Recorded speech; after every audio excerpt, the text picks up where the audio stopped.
Good morning बच्चों।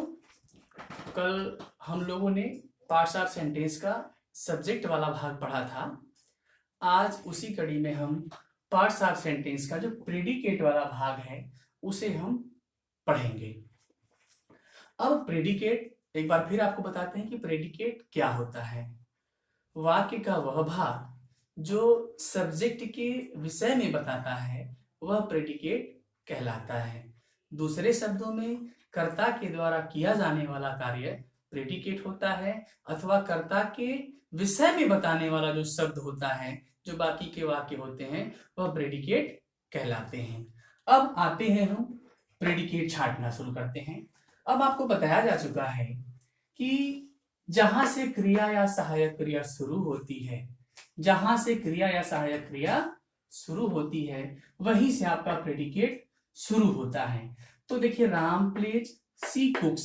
अब इसमें क्रिया हमारी शुरू हो रही है प्लेज और कुक्स। अब प्रेडिकेट हमारी यहीं से शुरू होगी। अब एक चीज और ध्यान देने वाली बात है कि जो यदि प्रेडिकेट में केवल एक ही शब्द आएगा तो वो सदैव प्रत्येक दशा में वर्ब ही होगा। अब जिस प्रकार से सब्जेक्ट के 4 भाग होते थे उसी प्रकार से प्रेडिकेट में भी प्रेडिकेट के भिन्न भिन्न भाग होते हैं। उसमें हम आते हैं जब, तो सबसे पहला हमारा भाग होता है वर्ब। अब आपको बताए हैं कि यदि प्रेडिकेट वाले भाग में केवल एक शब्द आता है तो वह शब्द केवल वर्ब ही होगा। तो राम प्लेज सी कुक्स। अब जब छांटते हैं हम तो प्रेडिकेट में प्लेज और कुक्स ये क्या है? वर्ब है। अब पुनः जब हम आगे बढ़ते हैं तो उसके बाद देखते हैं कि सब्जेक्ट प्रेडिकेट वाले भाग में 2 शब्द आते हैं। अब प्रेडिकेट वाले भाग में जब 2 शब्द आते हैं तो आप देखते हैं कि सबसे पहला जो प्रेडिकेट का शब्द है वो आपका वर्ब कहलाता है। देखिए, रेखा टीच मी, रेखा मुझे पढ़ाती हैं। Mohan bot a book, Mohan ने एक पुस्तक खरीदा। अब यहाँ टीच और बाट ये दोनों ही क्रियाएं हैं। टीच और बाट क्या है? दोनों ही क्रियाएं हैं। तो यहीं से हमारा प्रेडिकेट शुरू होता है। अब प्रेडिकेट के 2 शब्द आ गए हैं प्रेडिकेट वाले में। तो पहला शब्द जो होगा हमारा वो क्रिया होगा और दूसरा शब्द हमारा जैसे मी और ए बुक ये हमारा ऑब्जेक्ट होगा। अब ऑब्जेक्ट जो होते हैं, देखिए मी और ए बुक जो है दोनों क्या है? हमारे ऑब्जेक्ट हैं। इसमें जब हम आगे बढ़ते हैं तो हम ये पाते हैं कि ऑब्जेक्ट जो होते हैं, ऑब्जेक्ट के प्रकार, ऑब्जेक्ट 2 प्रकार के होते हैं। ऑब्जेक्ट कौन से होते हैं? 2 प्रकार के होते हैं। देखिए, पहला जो ऑब्जेक्ट होता है वो इनडायरेक्ट ऑब्जेक्ट, इसे हम अप्रत्यक्ष कर्म कहते हैं। पहला जो ऑब्जेक्ट होता है ये कहलाता है इनडायरेक्ट ऑब्जेक्ट, अप्रत्यक्ष कर्म।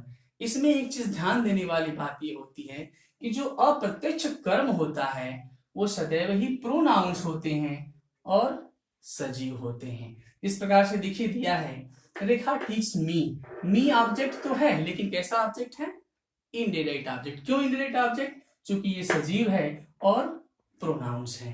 दूसरी बात, जो डायरेक्ट ऑब्जेक्ट होता है या डायरेक्ट ऑब्जेक्ट जिसे हम कहते हैं वो कहलाता है प्रत्यक्ष कर्म। अब डायरेक्ट ऑब्जेक्ट के रूप में सदैव हमें नाउन ही मिलते हैं। डायरेक्ट ऑब्जेक्ट के रूप में सदैव हमें नाउन ही मिलते हैं। देखिए, जैसे Mohan bought a book, Mohan ने एक पुस्तक खरीदा।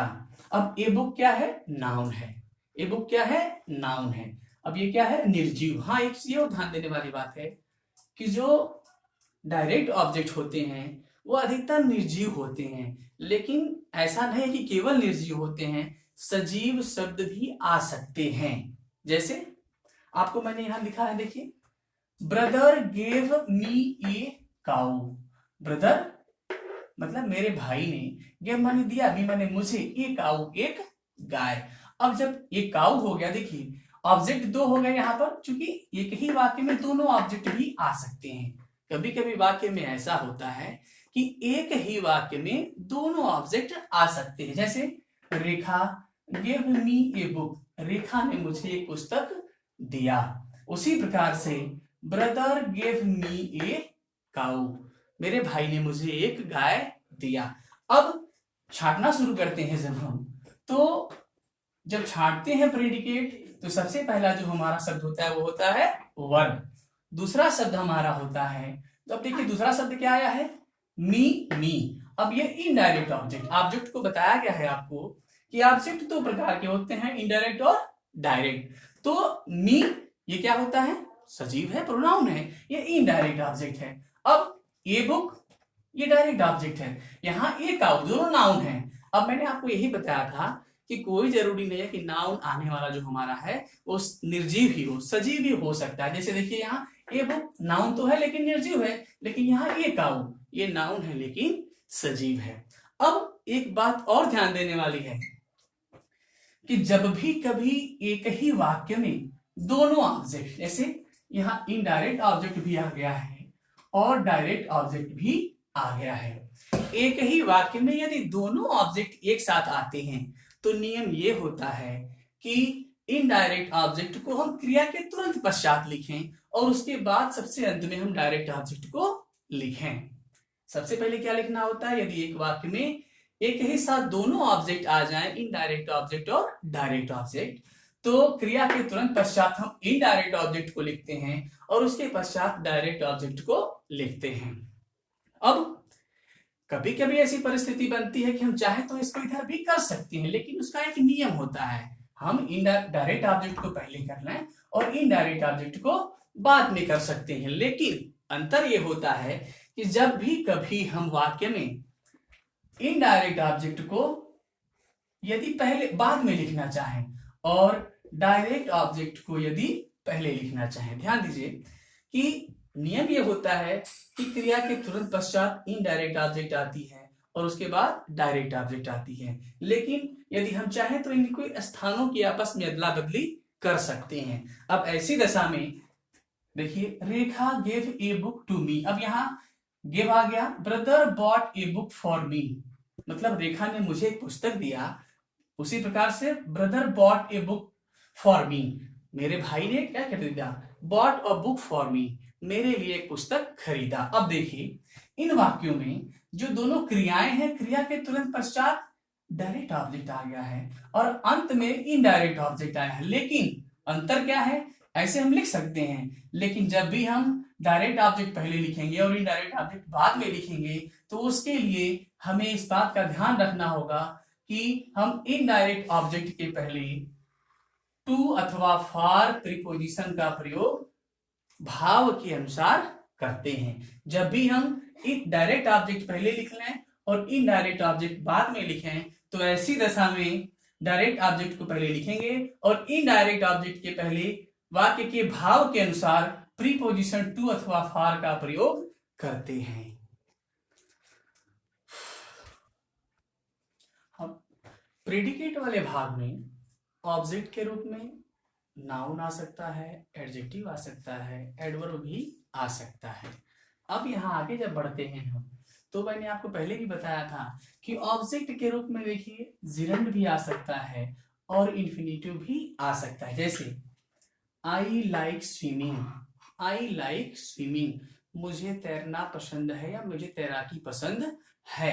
अब ऐसी दशा में स्विमिंग आईएनजी लगा हुआ है, फिर उसी प्रकार से यू लाइक टू प्ले, तुम्हें खेलना पसंद है। अब देखिए यहाँ आईएनजी लग के आ गया है, ये जिरंड है। अब जबकि टू लग के एक और क्रिया आ गई है तो ये इन्फिनिटिव है। दोनों ही क्रियाएं ये नॉन फिनिश कहलाती है, जिरंड हो गया ये और ये आपका इन्फिनिटिव है। अब हमारी जो मुख्य क्रिया है वो वर्ब है, ये लाइक है और ऑब्जेक्ट के रूप में हमें मिला है स्विमिंग और टू प्ले। जो क्या होता है, स्विमिंग जो है जिरेंडियल ऑब्जेक्ट है और टू प्ले जो है इन्फिनिटिव ऑब्जेक्ट है। अब आगे बढ़ते हैं तो कभी कभी हमें ऐसा देखने को मिलता है कि कंप्लीमेंट आ जाता है। कंप्लीमेंट, कंप्लीमेंट क्या होता है, कंप्लीमेंट का मतलब होता है कि वह शब्द जिसके बिना वाक्य अधूरा, अर्थात किसी भी वाक्य को पूरा करने के लिए जब हम कोई शब्द ले आते हैं तो वह शब्द कंप्लीमेंट कहलाता है। अब ऐसा शब्द नाउन भी हो सकता है, एडजेक्टिव भी हो सकता है, एडवर्ब भी हो सकता है, एडवर्बियल फ्रेज भी हो सकता है, जो कि आगे फिर आपको बताएंगे। अब जैसे देखिए यहाँ आ गया कि your father is a doctor, यदि इतना ही रहने दिया जाए कि योर फादर इज, तुम्हारे पिताजी हैं, तो ये हमारा वाक्य पूरा नहीं होता है। ऐसी दशा में जब हम एक शब्द लाते हैं उसे पूरा करने के लिए, जैसे your father is a doctor, तुम्हारे पिताजी या आपके पिताजी एक डॉक्टर हैं, तो डॉक्टर शब्द आने से ही ये हमारा वाक्य पूरा हो रहा है। तो जो डॉक्टर लाया गया वो कॉम्प्लीमेंट है,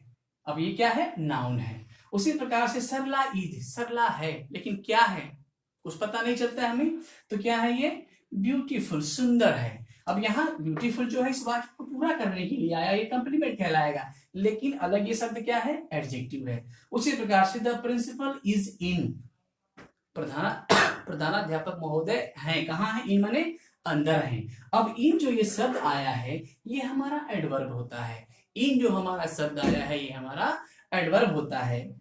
उसी प्रकार से the girls are in the library, लड़कियां पुस्तकालय में हैं, लेकिन यदि इसे हटा दिया जाए कि द गर्ल्स आर, लड़कियां हैं लेकिन कहाँ है इसका पता हमें नहीं चलता है, तो जब हम इसको ले आते हैं अपने पास से एक फ्रेज लगाते हैं तो ये हमारा पूरा वाक्य पूरा होता है। तो the girls are in the library, लड़कियां पुस्तकालय में हैं। तो वाक्य को पूरा करने के लिए जो शब्द लाया जाता है वो कॉम्प्लीमेंट कहलाता है। यहाँ एक बात और जानने की आपको जान लेना चाहिए कि क्रिया में जब आप व्हाट से प्रश्न करते हैं तो देखिए नाउन निकल के आ गया, उसी प्रकार से जब हाउ से प्रश्न करते हैं तो एडजेक्टिव निकल के सामने आता है। क्रिया में जैसे सरला कैसी है, सुंदर है। उसी प्रकार से योर फादर इज, आपके पिताजी क्या हैं, डॉक्टर हैं। तो व्हाट से प्रश्न करेंगे तो नाउन निकल के आएगा। हाउ से हाँ ठीक है, व्हाट से प्रश्न करेंगे तो नाउन निकल के आएगा। उसी प्रकार से हाउ से प्रश्न करेंगे तो एडजेक्टिव निकल के सामने आएगा। उसी प्रकार से आप वेयर से प्रश्न करते हैं क्रिया में, जैसे द प्रिंसिपल इज इन, प्रधानाध्यापक महोदय हैं, अंदर हैं। तो हाउ से प्रश्न, वेयर से प्रश्न करेंगे तो पता चलेगा कि प्रधानाचार्य, वेयर माने कहाँ हैं, इन माने अंदर हैं। तो वेयर से प्रश्न करने पर एडवर्ब मिल जाता है और एडवर्ब ये फ्रेज मिल जाता है, जैसे the girls are in the library, लड़कियां पुस्तकालय में हैं। अब वेयर से जब प्रश्न करते हैं आप तो लड़कियां कहाँ हैं तो निकल के आता है इन द लाइब्रेरी। अब इसे और क्लियर करने के लिए हम देखते हैं कि कभी कभी हमारा ऑब्जेक्ट भी आ जाता है, कभी कभी हमारा ऑब्जेक्ट भी आता है, तभी हमारा वाक्य पूरा नहीं होता है। ऐसी दशा में फिर हम कॉम्प्लीमेंट लाते हैं। फिर आपको बताता हूं मैं कि कॉम्प्लीमेंट जो आता है वो एडजेक्टिव हो सकता है, नाउन हो सकता है, पास्ट पार्टिसिपल भी हो सकता है और नाउन फ्रेज भी हो सकता है। जैसे बॉयज फाउंड हिम गिल्टी, लड़कों ने उसे पाया, गिल्टी माने अपराधी पाया, दोषी पाया। अब जहां से क्रिया शुरू होती है वहीं से हमारा प्रेडिकेट शुरू होता है। तो यहाँ देखिए फाउंड, उसी प्रकार से फादर नेम्ड मी, पिताजी ने मेरा नाम रखा, क्या रखा, राम, तो ये नाउन हो गया। आई फाउंड माई सेल्फ, मैंने अपने आप को पाया, टायर्ड माने थका हुआ, तो देखिए ईडी लगा है, ये पास्ट पार्टिसिपल है। उसी प्रकार से वी इलेक्टेड हिम, हमने उन्हें चुना या हमने उसे चुना। The leader of the party, अपनी पार्टी का नेता, ये क्या होता है, नाउन फ्रेज। अब चूंकि यदि हम इन शब्दों को नहीं लाते हैं तब भी हमारा ये वाक्य पूरा, जैसे बॉयज फाउंड हिम, लड़कों ने उसे पाया, क्या पाया, अभी पूरा नहीं होता है। तो इस वाक्य को पूरा करने के लिए जो भी शब्द हम प्रयोग करते हैं वही शब्द हमारे कॉम्प्लीमेंट कहलाते हैं, वही शब्द हमारे कॉम्प्लीमेंट कहलाते हैं। अब ये आपका प्रेडिकेट समाप्त हुआ। अपनी किताब से आप इसके एक्सरसाइज करेंगे, जहां भी आपको समस्या होती है आप मेरे नंबर पे कॉल कर लेंगे या ईमेल कर देंगे, आप मुझसे संपर्क कर सकते हैं। फिर अगला चैप्टर, ये पार्ट्स ऑफ सेंटेंस का चैप्टर समाप्त हुआ। अगले चैप्टर के लिए फिर आपको अगली वीडियो प्रसारित की जाएगी। धन्यवाद।